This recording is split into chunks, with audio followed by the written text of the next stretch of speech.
A prisoner certified dead by 3 doctors was reportedly found to be alive just hours before his post-mortem.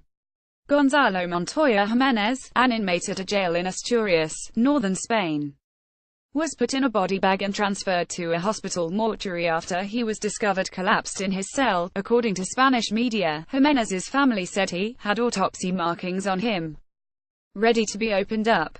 The Forensic Anatomical Institute of Oviedo only realized the prison doctor's mistake when the 29-year-old was heard snoring on the autopsy table, reports La Voz de Asturias.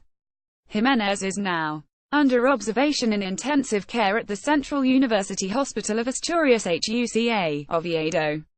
After regaining conscious 24 hours later, the first thing he did was ask about his wife, according to the newspaper. Boy wakes up from coma speaking fluent Spanish. The incident is suspected to be a case of catalepsy, a condition characterized by rigidity of the body, a loss of responsiveness to pain and a slowing down of bodily functions, such as breathing. Doctors feared brain damage, but said signs were positive after he talked and was able to remember.